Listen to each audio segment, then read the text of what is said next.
हमारा है श्लोक नंबर 24। आप सभी का गीता अध्ययन के इस सेशन में बहुत बहुत स्वागत, जहां हम 5वें अध्याय की चर्चा पर हैं। और इस सेशन में हम राणा जी के सर 5वें अध्याय की चर्चा करते हैं, लेकिन किसी कारणवश उनको कोई काफी अर्जेंट काम की वजह से दिल्ली जाना पड़ा और सर का मैसेज आया था कि वो आज ज्वाइन नहीं कर पाएंगे। तो आज हमने शशि दीदी को होल्ड करके रखा हुआ है ताकि वो पिछला वाला जो उनका रह गया था श्लोक वो आज इस सेशन में पूरा कर सके। यहाँ पर हम श्लोक नंबर 24 और 25 की बात करेंगे। कल हमने पढ़ा था श्लोक नंबर 23, जिसमें बताया गया था कि काम और क्रोध ये मूल कारण है किसी व्यक्ति के विनाश के। और पता नहीं है कि हम चल रहे हैं साधना के मार्ग पर, हम कह रहे हैं कि हम साधना के मार्ग पर चल रहे हैं, लेकिन पता नहीं कौन से टाइम में कौन सा आपका टेस्ट आ जाए और आप उस मार्ग से विचलित भी हो सकते हो। ये कोई जरूरी नहीं कि एक बार चल पड़े तो अब कुछ ऐसा आएगा ही नहीं। और उसमें लिखा था कि आपके पूर्व कर्मों की वजह से भी कोई ना कोई इस तरह का आपको टेस्ट आ जाता है जो आपको क्लियर, बड़ा सतर्क रहना पड़ता है उसको क्लियर करने के लिए। इसके लिए दीदी मैं एक छोटी सी स्टोरी तैयार की हुई है, वो सुना दूं जरा। हाँ, उसके अंदर उसमें ये था कि एक बार एक बाबा जी थे, कई बहुत सिद्ध पुरुष थे वो, और वो हमेशा जब अपने वॉक के लिए जाते थे हर रोज शाम को, तो वो एक वैश्या के कोठे के आगे से गुजरना पड़ता था उन्हें। वैश्या उस समय शाम को बाहर खड़ी होती थी और वो हमेशा उन्हें देखती थी कि उनकी बहुत सुंदर वाइट बिल्कुल दाढ़ी है, बहुत सुंदर लगते थे वाइट कपड़ों में और वाइट दाढ़ी के अंदर।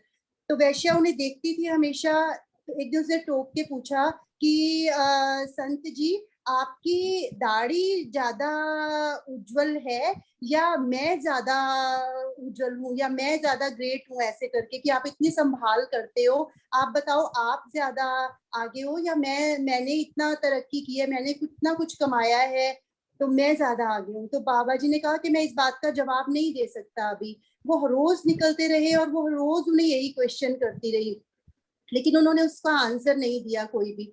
तो एक बार ऐसा जब समय आया जब बाबा जी की अंतिम अवस्था थी और वो बिल्कुल मरणासन अवस्था में पड़े हुए थे, उन्होंने अपने शिष्यों से बोला कि आप जाओ और उस वैश्या को बुला के लेके आओ। तो जब वैश्या को बुलाया गया और वैश्या उनके पास आके बैठी, तो बाबा जी ने कहा कि हाँ बेटी, मेरी दाढ़ी ज्यादा उज्जवल है, मेरी दाढ़ी ज्यादा ग्रेट है, मतलब तेरे से ज्यादा। वो कहते तो आप ये बात आपने पहले क्यों नहीं कही, वो तो मुझे पता ही है कि आप ज्यादा ग्रेट हो, आपने पहला क्यों नहीं कहा। वो कहते कि नहीं, जब तक लास्ट स्टेज नहीं आ जाती तब तक भी कुछ नहीं पता कि किस समय मेरा कदम भटक जाए और किस समय मैं किस रास्ते पर चल पड़ूं। इसलिए आज मेरी अंतिम अवस्था है और आज मैं ये फख्र से कह सकता हूँ कि मेरी दाढ़ी बिल्कुल बेदाग है और मैं प्रस्थान कर सकता हूँ पूरे सम्मान के साथ। तो मीन्स हमें हमेशा सतर्क रहना है, हमें कभी भी ये नहीं सोचना कि बस अब हमारा खत्म हो गया, अभी पता नहीं कितना एज आगे है और कितने टेस्ट आने हैं, कितनी वासनाओं ने हमें कब कब घेरना है। तो हमेशा आप बचकर चलने में ही भलाई है। इसी के साथ शशि दीदी से निवेदन कि वो आज की चर्चा को आगे बढ़ाएं। बहुत अच्छा, बहुत अच्छा, बहुत अच्छा। चलो, हाँ जी, आज का हमारा श्लोक है श्लोक नंबर 24। मेन पिछले श्लोक में यही कहा है कि हमें काम क्रोध से उत्पन्न हुए आवेग को अगर इस शरीर को छूटने से पहले रोक लें तो वो व्यक्ति योगी है और वही व्यक्ति सुखी है। साधारण व्यक्ति तो रोक नहीं सकता, उसे तो पता नहीं चलता कि क्रोध कब आ रहा है और क्या उसके मुख से निकल जाए, वो नहीं संभाल पाता। लेकिन ज्ञानी संभाल लेता है, ज्ञानी को पता चलता है कि क्रोध का वेग आने वाला है, वो कंट्रोल कर लेता है। आगे कहा है योन्तः सुखोंत रामस। इस वर्ड में अगर हम संधि छेद करके बोलेंगे तब तो बोलेंगे यो अंतः, लेकिन जब हम पढ़ेंगे तो यो के बाद एस साइलेंट है, आधे न की आवाज है, योन्तः। योन्तः त पे कौमा, सुखोंत, फिर त पे कौमा, रा कौमा रामस। योन्तः सुखोंतरा रामस। तथांतर, यहाँ पर त के बाद जो यो के ऊपर र आया हुआ है वो तथांतर, त के बाद र की आवाज आएगी। तथांतर ज्योतिरेव यः, तथांतर ज्योतिरेव यः, स योगी ब्रह्म निर्वाणम, स योगी ब्रह्म निर्वाणम, ब्रह्म भूतोऽधिगच्छति, ब्रह्म भूतोऽधिगच्छति। इसमें इन श्लोकों में मैक्सिमम अनुष्टुप छंद है। अनुष्टुप छंद में 32 अक्षर होते हैं, 16 अक्षर पहली लाइन में, 16 अक्षर दूसरी लाइन में। हम 8 अक्षरों तक श्लोक का फोर्थ पार्ट, मतलब कि 4 पार्ट्स होते हैं श्लोक के, फर्स्ट पार्ट जो है वो 8 अक्षर, लेकिन उसमें आधा अक्षर नहीं काउंट करते हैं। कुछ नए बैठे हुए, मैं इसलिए से दोबारा रिपीट किया है इसको। योन्तः, इसमें आधे नो को भी नहीं लेना, एस को भी नहीं लेना। यो एक वर्ड हो गया, त दूसरा वर्ड हो गया। सुखो 2 और 2 4, उसके बाद एस और न को नहीं लेना। फिर त रा, और फिर कितने हो गए हमारे पास, 2 यो त 2, सुखो 4, और उसके बाद त 5, रा रामस 5 और 3 8, 8 अक्षरों तक हमने बोलना है। योन्तः सुखोंतरा रामस, आधे स तक हमारा श्लोक का सेंटेंस है। तथांतर ज्योतिरेव यः, स योगी ब्रह्म निर्वाणम, ब्रह्म भूतोऽधिगच्छति। ये वर्ड है यह, पहला ही वर्ड है जहां यो लिखा हुआ है। जो मनुष्य अंतः सुख, अर्थात अंतः सुख से मतलब यहाँ परमात्मा में ही सुख वाला, पहले में आ चुका ना कि वही योगी है और वही सुखी है। तो जो योगी है उसके लिए कहा गया है जो परमात्मा में सुख वाला, अंतः सुख। उसके बाद है अंतरा रामस, परमात्मा में ही रमण करने वाला। इसमें 3 बातें बताई है, परमात्मा में ही सुख वाला, अंतरा रामस, परमात्मा में ही रमण करने वाला, अंतर ज्योति ही, और परमात्मा में ही ज्ञान वाला। ज्योति का मतलब ज्ञान वाला, परमात्मा में ही ज्ञान वाला है। स ब्रह्म भूतः, वह ब्रह्म स्वरूप बना हुआ योगी, वह ब्रह्म स्वरूप बना हुआ योगी, ब्रह्म निर्वाणम अधिगच्छति, निर्वाण ब्रह्म को प्राप्त होता है। इसमें 3 बातें बताई हैं कि परमात्मा में ही सुख वाला, परमात्मा में ही रमण वाला, और परमात्मा में ही जो ज्ञान वाला है वह ब्रह्म भूत, ब्रह्म स्वरूप बना हुआ, परमात्मा के सारे गुण जिसमें आ गए हैं, ब्रह्म स्वरूप बना हुआ योगी, सांख्य योगी या ज्ञानी, ब्रह्म निर्वाणम अधिगच्छति, निर्वाण ब्रह्म को प्राप्त होता है। अब अंतः सुख के लिए कहा गया है कि जिसको बाह्य पदार्थों में कुछ सुख प्रतीत नहीं होता, इन बाह्य पदार्थों में जो सुख है हमारा क्षणिक है। कुछ इस खाने की टेस्टी लगी तो कुछ क्षण के लिए है, 4 दिन बाद 2 दिन बाद पूछो तो पता नहीं चलता क्या खाया था, क्षणिक है। कुछ हमने आंखों से देख लिया, कोई कपड़ा पहनने का, जो 2-4 दिन उसके लिए होता है, हाँ कोई दाग ना हो जाए, कुछ ना, ये चीज हमें लगता है ये, लेकिन कुछ समय बीतने के बाद वो चीज उतना ज्यादा उसके साथ वो नहीं रहता। फिर ऐसे ही कहा है कि ये जो बाह्य पदार्थों का सुख है ये क्षणिक है, लेकिन जो परमात्मा में मिलने का सुख है वो एवरलास्टिंग है, जिसे नैष्ठिक शांति, सदा रहने वाली शांति, आनंद और प्रसन्नता प्राप्त है। वो हर समय 24 घंटे उसके चेहरे का कुछ रवाब ही और होगा, जो सदा प्रसन्नता में रहता है। और कहा है कि जिसे बाह्य पदार्थों में सुख प्रतीत नहीं होता, एकमात्र परमात्मा में ही सुख मिलता है, ऐसे साधक को यहाँ पर अंतः सुख कहा गया है। और वासुदेव है सर्वम, परमात्मा के सिवा और कुछ है ही नहीं। यहाँ की जड़ चेतन हर चीज, कोई भी चीज ऐसी नहीं है जिसमें परमात्मा तत्व नहीं है, हर एक में परमात्मा तत्व है। तो वो ज्ञानी इस चीज को समझता है। और उन सबके सुख का आधार बाह्य पदार्थों के संयोग से नहीं होता। हमारा जो अंदर का सुख है वो उस परमात्मा को रियलाइज जिसने कर लिया, जो ये समझता है कि सभी में वही परमात्मा तत्व है, वही अंतः सुख को पाता है। और वो 24 घंटे कोई हमें, अगर हम अपसेट हो जाते हैं कई बार किसी बात से, तो हम इसको 2-4 मिनट आधा घंटा टेंशन में हो जाते हैं, हमारी नींद खराब हो जाती है, रात को बार बार वो बातें याद आती है फिर। लेकिन अगर शांति में रहे तो वो एक अलग ही चैन से इंसान जब सोता है तो वो है कि शांति की अवस्था। क्योंकि हम परमात्मा का अंश है, परमात्मा शांत स्वरूप है, इसलिए शांति में हम 24 घंटे रह सकते हैं, लेकिन अशांति में नहीं रह सकते हम इतना समय।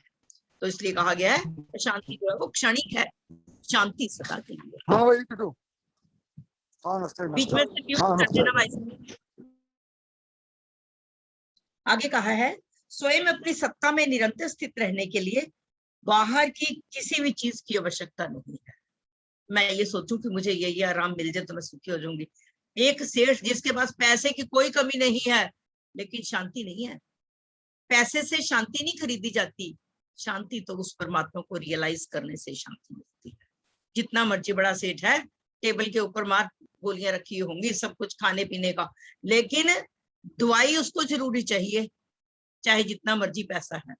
तो ये नहीं है कि सबसे पहले तो वो ये सोचेगा मुझे ये दवाई दे दो, ये दे दो, ये दे दो, उसके बाद वो सोचेगा मैंने खाना खाना, या खाना खा लिया तो उसके बाद उसने खानी है। ये नहीं हम सोच सकते कि पैसे से शांति मिल जाती है। ठीक है, हमारी जरूरतों को पूरा करने के लिए पैसे की अपनी इंपॉर्टेंस है, पर पैसे से शांति नहीं खरीदी जाती। आगे कहा है स्वयं को स्वयं से कभी अरुचि नहीं होती, यही हमारा अंतः सुख है। जब शांति में है हम तो हम ये सोचते हैं कि बहुत, जब कोई पूछता है कि कैसे जीवन बीत रहा है, जो अशांत होगा वो कहते कट रही है, बस ठीक है। इससे पता चलता है कि वो जीवन में प्रसन्न नहीं है, उसके जीवन में शांति नहीं है। लेकिन जो शांत चित्त वाला वो कहता है बहुत एंजॉय कर रहे हैं, हमें तो दिन का पता नहीं लगता। तो उसके व्यवहार से पता चलता है कि वो शांत है या नहीं, अंतः सुख। उसके बाद कहा है कि जो परमात्मा में ही रमण करता है, इसमें कहा है कि जो भोगों में रमण नहीं करता, मतलब कि ये चीज अच्छी मिल जाए, ये अच्छी मिल जाए, उसको, ज्ञानी को ये है कुछ मिल गया, पूछा किसी ने कैसा लगा खाने में, बहुत टेस्टी। कोई कपड़ा बहुत अच्छा लगता है, चाहे उससे हमें सुख है या नहीं है, लेकिन मन में वो भाव आया हुआ है जो कुछ परमात्मा के द्वारा मुझे मिला हुआ है मैं उसी में संतुष्ट हूँ। और फिर कहा है और व्यवहार काल में भी जिसको एक परमात्मा तत्व ही याद आता है, उसे परमात्मा के सिवा और कुछ ख्याल नहीं आता। हाँ ठीक है, खाने के लिए भोजन चाहिए, हमें पहनने के लिए कपड़ा चाहिए, पीने के लिए जल चाहिए, जितनी जरूरत की चीजें हैं, लेकिन संग्रह करने की भावना उसमें नहीं होती। वो सिर्फ यही सोचता है जो परमात्मा में रमण करने वाला है, मैं दूसरों को सुख कैसे पहुंचा दूं, बस उसका एकमात्र भाव यही है। और फिर कहा है तीसरा वर्ड अंतर ज्योति, कि जो परमात्मा में ही ज्योति वाला है। अब ये कहा गया है कि जो हमारा ये इंद्रियों का ज्ञान है, बुद्धि का ज्ञान है, या संसारिक चीजें हैं, उनको जानने की जो नॉलेज है, उसको किससे जानते हैं? अगर हमारे अंदर उन सबको जानने का भी एक प्रकाशक तत्व है, वो है चेतना। तो उन सब से ऊपर जो है वो चेतना, उसकी उपस्थिति में हम सब कुछ जान सकते हैं। तो जो ज्ञानी उसी को, चेतन तत्व को, परमात्मा ज्ञानी यही सोचता है कि जो मेरे अंदर चेतन तत्व है उसी से ये सब कुछ, ये इंद्रियां तभी काम कर रही हैं अपने अपने विषयों में अगर अंदर चेतना है।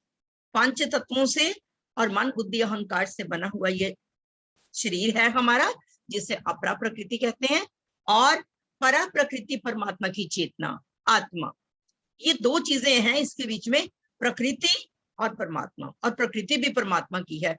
तो इंसान जहां कहता है कि मैं करता हूं, मैं नहीं करता, ये सब कुछ उस चेतना की उपस्थिति, आत्मा की उपस्थिति में सब कुछ हो रहा है। जो ज्ञानी ये समझ लेता है वो ये चीज कहा गया है कि मेन प्रकाश किसका है?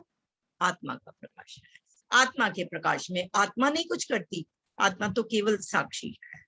एक वृक्ष के ऊपर दो प्राणी बैठे हैं, एक जीवात्मा और दूसरा परमात्मा। परमात्मा केवल साक्षी रूप है। जीवात्मा जब जीव संबंध जोड़ लेता है और जो जीवात्मा है वो उस वृक्ष के फलों को चखता है और परमात्मा केवल उसको देखता है। तो यहाँ सिर्फ कहा गया है कि आत्मा की उपस्थिति में ये इंद्रियां अपना अपना कार्य करती हैं, कर्तृत्व अभिमान नहीं होता ज्ञानी में, वो इस चीज को समझता है। वो ये कहता है कि सब कुछ जो मुझे संसार का भी जो चीजों का ज्ञान हो रहा है वो अंदर जो आत्मा का प्रकाश है उससे है, वो करती नहीं, वो साक्षी है। अगर वो ना हो तो ये कुछ भी और चीजें नहीं हम कर सकते। तो ये चीज वो समझता है, ये कही गई है अंतर ज्योति। आगे कहा है ब्रह्मभूत, ऐसा ब्रह्म स्वरूप बना हुआ जो अपने अंदर में ही परमात्मा में ही सुख है, जिसका परमात्मा में ही रमण करने वाला है, परमात्मा में ही ज्ञान वाला है, तो वो ब्रह्म स्वरूप बन जाता है। उसके राग द्वेष स्वयं ही मिट जाते हैं। उसके अंदर काम क्रोध जिस टाइम आने लगते हैं उसे अवेग का पता लग जाता है, वो उनको रोक लेता है, अपने शरीर को अपने वश में रखता है, तो वो ब्रह्म स्वरूप बन जाता है। ऐसा ब्रह्म स्वरूप बना हुआ शांत निर्वाण शांत ब्रह्म को प्राप्त होता है। निर्वाण शांत ब्रह्म क्या है कि जिसमें कभी हलचल हुई नहीं, है नहीं, होगी नहीं। वो क्या चीज है? आत्मा। आत्मा में कोई हलचल नहीं होती, परमात्मा में कोई हलचल नहीं। परमात्मा ने सारा संसार बनाया हुआ, परमात्मा में हलचल नहीं है कोई भी, तो उसे निर्वाण शांत निर्वाण ब्रह्म कहा गया है। तो और कहा गया है इसको कि इसी को परम शांति की प्राप्ति, अक्षय सुख की प्राप्ति, ब्रह्म की प्राप्ति या मोक्ष की प्राप्ति भी इसी निर्वाण ब्रह्म को कहा जाता है। तो यहाँ पर यही कहा गया है कि जो व्यक्ति अंतः सुख वाला है, परमात्मा में ही सुख वाला है, परमात्मा में ही रमण करने वाला है और परमात्मा में ही ज्ञान वाला है, वह ब्रह्म स्वरूप बना हुआ ज्ञानी शांत निर्वाण ब्रह्म को प्राप्त होता है। किसी ने कुछ वर्ड पूछना हो, नहीं तो फिर मैं नेक्स्ट श्लोक शुरू करती हूँ। हाँ जी, इसमें से कोई पॉइंट किसी का नहीं क्लियर हुआ तो पूछ सकता है। इसमें निर्वाण का अर्थ क्या होगा? हाँ, मैं निर्वाण वही कह रही हूँ कि निर्वाण जिसमें हलचल नहीं, बिल्कुल भी ना हुई, ना है, ना होगी, उस परमात्मा के लिए आया है ये। और निर्वाण ब्रह्म का मतलब है कि जो परम शांति को प्राप्त हो गया, परम गति को प्राप्त हो गया, अक्षय सुख उसको मिल गया, ये सब उसी के पर्यायवाची है। इसको कहा है निर्वाण ब्रह्म, कि जब हमारे अंतःकरण में बाहर के किसी भी चीज से किसी प्रकार की हलचल नहीं होती, निर्वाण ब्रह्म को प्राप्त। हाँ जी, क्लियर हुआ मेरे पॉइंट? इसमें लिखा है ब्रह्म हाँ जी। निर्वाणम पर ब्रह्म में मुक्ति। हाँ, तो आप उसको ये वर्ड भी ले सकते हो ना, पर ब्रह्म में मुक्ति, मतलब हाँ, कि हाँ। उस परमात्मा में ही लीन हो जाने का मतलब सारे गुण परमात्मा के हमारे अंदर जब आ गए तो हमारे में हलचल नहीं कुछ होगी।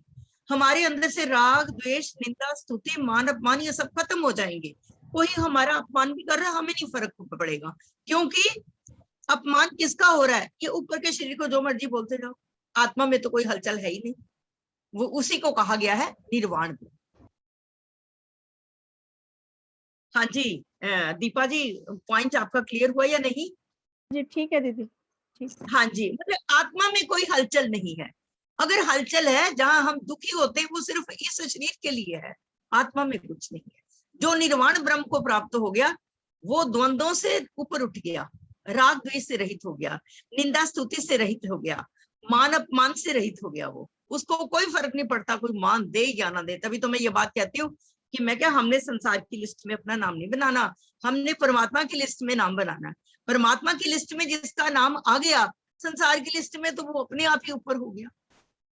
जो परमात्मा की लिस्ट में जिसका नाम आ गया, इसका मतलब वो बाद में अध्याय में है नहीं, अद्वेष्टा सर्वभूता नाम मैत्रः कर्म एव च, कि वो राग द्वेष से ऊपर उठ गया, मान अपमान निंदा स्तुति लाभ हानि इन सब चीजों का उस पर कोई फर्क नहीं, वो निर्वाण ब्रह्म को प्राप्त हो गया। मतलब उसमें किसी तरह की हलचल नहीं। अब हम कहते हैं कि ह्यूमन बीइंग होते हुए कभी तो होता ही है कि ये हमारे एग्जाम्स हैं इस लाइफ में, मतलब कि जहां पर इतना कुछ हासिल करने के बाद भी फिर भी हम कभी ना कभी डगमगा जाते हैं, ये हमारी परीक्षाएं हैं। तो जब ये चीज आती है, ज्ञानी को पता चलता है कि मेरे अंदर क्रोध आने लगा है, वो रोक लेता है, वहीं पर शांत हो जाता है कुछ समय के लिए। जो शब्द बोलता है इंसान, कहता है जब इसने कुछ मेरे लिए बोल दिया, अगर तो मैं उसका जवाब दे दूंगा, इट मीन्स मैंने कुछ पाप कर्म और कर दिया। अगर मैंने उसका जवाब तो फिर उल्टा ही देंगे ना, जब देंगे था।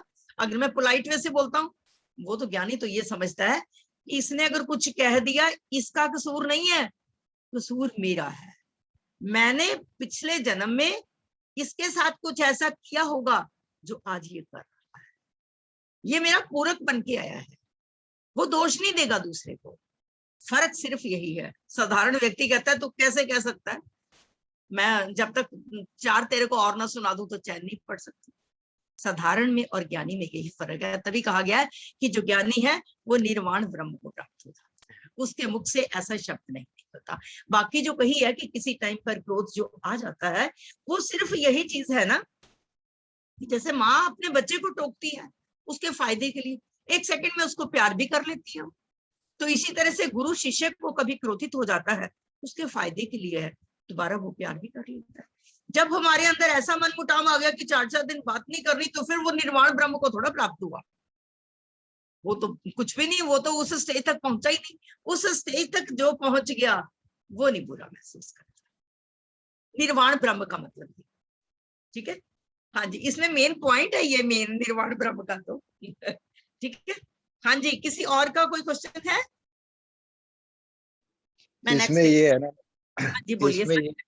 इसमें ये है ना मैडम कि वो कहते हैं कि दीदी अगर किसी एक ने ही, आपको कुछ भूषण जी 1 सेकंड, दीदी एक ही ले लेते हैं, फिर टाइम हो जाएगा, वो हाँ, हो गया वैसे, है ना। हाँ, और तो इसी कोई पे बात चर्चा नहीं, कर लेते हैं जिसका कोई क्वेश्चन हाँ नहीं। जी, हाँ जी, ठीक, हाँ तो कोई बात नहीं। हाँ, बल्कि अच्छा क्लियर हो जाएगा। हाँ ये जी, हाँ क्वेश्चनिंग जी से तो भूषण बल्कि जी। ज्यादा क्लियर होता है। हाँ जी, हाँ बोलिए सर। मैं ये कह रहा था कि जैसे वो कोई आपको कुछ कह देता है और आप उसका जवाब नहीं देते, तो इसका मतलब यही होता है कि वो फिर पाप कट गया। अगर आपने जवाब दे दिया फिर तो पाप कटा ही नहीं। हाँ, वही यही बात है। नहीं, एक बात ये है कि अगर हम उसका जवाब देते हैं, हम पोलाइट वे में बड़ी पोलाइटली बात करते हैं, इट मीन्स हमने कुछ बुरा नहीं किया हमने। अगर हम उसका नेगेटिव का नेगेटिव में ही जवाब देंगे ना, फिर हमने पाप कर्म नया और किया। ठीक, उनको भुगताने के लिए हम यहाँ आए हुए हैं। जो जो कुछ भी मतलब कि जहां जहां हमारी जीवन में ऐसी घटनाएं आती हैं, हमारी परीक्षाएं होती हैं, ये सब हमारे पूर्वकृत कर्मों का फल है। जो ज्ञानी है वो कभी नहीं कहता कि ये मेरा दोषी है, ये मेरा शत्रु है। गीता के 6ठे अध्याय में आया हुआ है, इंसान स्वयं ही अपना मित्र है और स्वयं ही अपना शत्रु है। हम अपने विचारों से किसी को मित्र बना लेते हैं, अपने विचारों से किसी को शत्रु बना लेते हैं। वास्तव में हम स्वयं ही अपने मित्र हैं और स्वयं ही अपने शत्रु हैं। हाँ जी, बिल्कुल ठीक कहा सर ने। और किसी का कोई क्वेश्चन? इसमें बड़ा डीपली समझने वाली हैं चीजें हैं। श्लोक जो है ये 5th के अध्याय के, कर्म संन्यास योग है नाम इसका। हाँ जी, और कोई? मेरे ख्याल से तो किसी का मेरे को लगता नहीं। आशु जी? हाँ जी, हाँ देखो, कोई और भाई, किसी ने कुछ पूछना हो? हाँ जी, कल के श्लोक को लेकर या आज को लेकर कोई भी कुछ हाँ ऐड ऑन करना चाहें तो जरूर बोल सकते हैं। हाँ, बिल्कुल क्योंकि बोल सकते। टाइम हमारे पास कम है, अगला श्लोक शुरू करेंगे तो पूरा हो नहीं पाएगा। हाँ, कल का श्लोक भी काफी इंटरेस्टिंग रहेगा, जिसमें कि जैसे हम देखते हैं कि कई लोग इतना, जैसे कल सर ने, बत्रा सर ने स्टोरी भी सुनाई थी कि वो सिर्फ 25 साल का बच्चा था और वो क्या क्या कर गया दुनिया में आकर। उस समय उसका थॉट ही आया होगा कोई, जो उसने एकदम से डिसीजन लिया। तो ऐसे ही कई लोग, कई बचपन में ही इस मार्ग पर चलना शुरू कर देते हैं और कईयों को पूरा जीवन बीत जाता है, तब भी हम नहीं चल पाते। तो कल का जो श्लोक है वो इसी रहस्य को खोलने वाला है। तो आज के श्लोक को लेकर या जो कल करवाया था उसे लेकर कोई भी कुछ कहना चाहे तो जरूर कहें। अदरवाइज मैं बत्रा सर से रिक्वेस्ट करूंगी कि वो आए और कंक्लूड करें प्लीज। हाँ जी, बत्रा सर। हरिओम। हाँ जी, हरिओम जी, हरिओम। थैंक यू आशु जी, बहुत बढ़िया गीता ज्ञान के कार्यक्रम में मेरा ये हास्य रस का कार्यक्रम बहुत बढ़िया हो जाता है, और जितना ज्ञान होता है उससे जो दिमाग में थोड़ा सा लगता है कि है कैसे करेंगे कैसे करेंगे, कैसे काम क्रोध लोभ मोह ये सब जो हमारे जीवन का एक अभिन्न अंग है, इसके बिना जिंदगी नहीं है, और उससे कैसे छुटकारा पाया जा सकता है। तो वो सब सोच को जो है हास्य जो है वो एकदम दूर कर देता है कि हाँ जितने मिनट आपने हंस लिया वो तो आपके अपने हो ही गए ना। ठीक है, तो अभी टाइम है 3 मिनट और है ना। नहीं, आप कुछ भी बोल सकते हो सर। चलो, क्या खाएंगे आप लोग आज?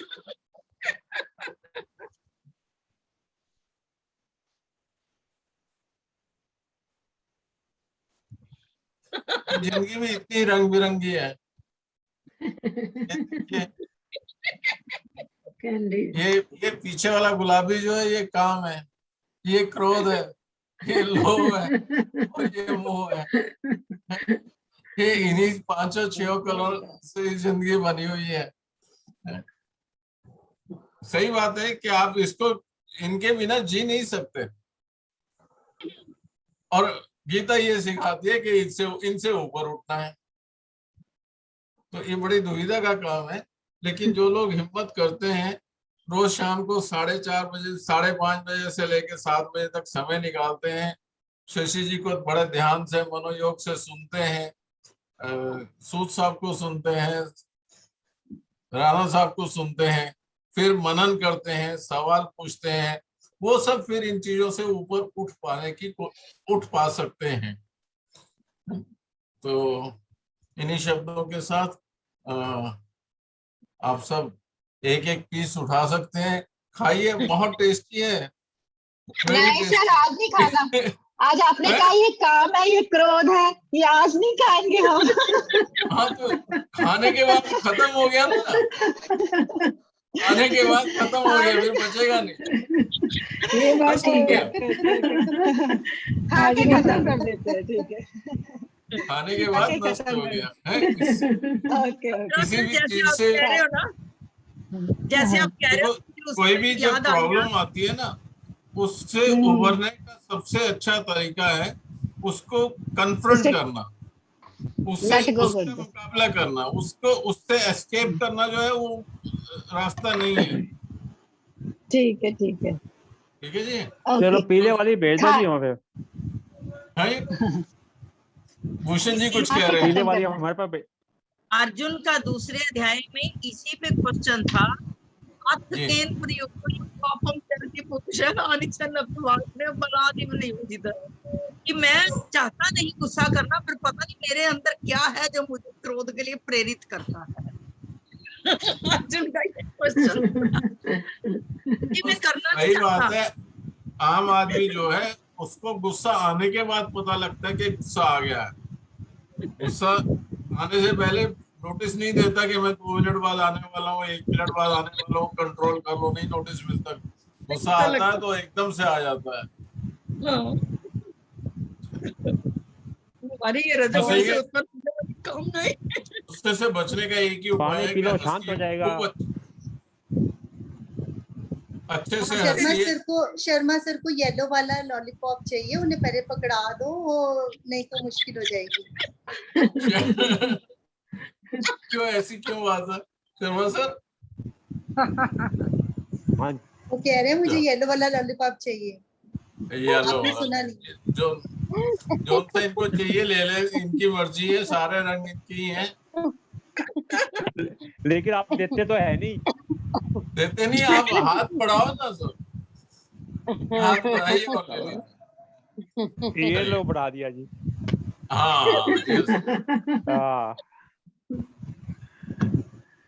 आप सभी का बहुत बहुत धन्यवाद। इसके साथ हंसेंगे, एक बार हंस तो लेने दीजिए आशीष जी। चलो जी हंसो। वाह वाह वाह वाह सब लोग।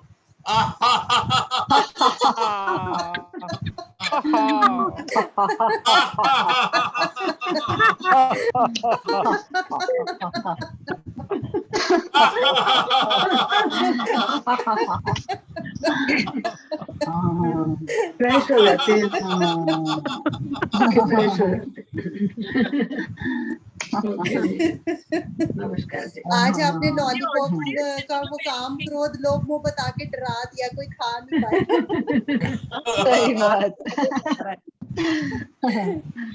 ओके जी, ठीक है, इसी के साथ शशि जी से निवेदन की समापन की ओर बढ़े। सर्वे भवन्तु सुखिनः, सर्वे सर्वे सन्तु निरामयाः, सर्वे सर्वे भद्राणि भद्राणि पश्यन्तु मा कश्चित् भाग भवेत्। गौ माता की परम कृपा से सुख समृद्धि का बसेरा, गोधन सुख दरिद्र भागे, सब ग्रंथों का सार घनेरा। बोल गौ माता की जय। ओम ब्रह्म अर्पणम अस्तु। ओम ब्रह्म अस्तु। ओम ब्रह्म अर्पणम अस्तु। हरिओम जी, सत्संग का बहुत आनंद आया। हमारी ये श्रृंखला बढ़ती रहे। कुतुल जी की ऑडियो बहुत अच्छी थी जो सुबह भेजी थी उस मैडम ने। Thank you, thank you. मैं प्रैक्टिस करती रही काफी देर तक। अच्छा हाँ जी, चलो तो फिर जब बहुत सार्थक रही आज की चर्चा। आप सभी के सहयोग के लिए बहुत बहुत धन्यवाद। सूद सर को मिस कर रहे हैं और राणा सर को भी। सब कह रहे थे होपफुली वो जल्दी ज्वाइन करेंगे। नहीं, मैंने हाँ फोन जी। पे बात की थी, कहते मैं 1 महीना नहीं आ सकता।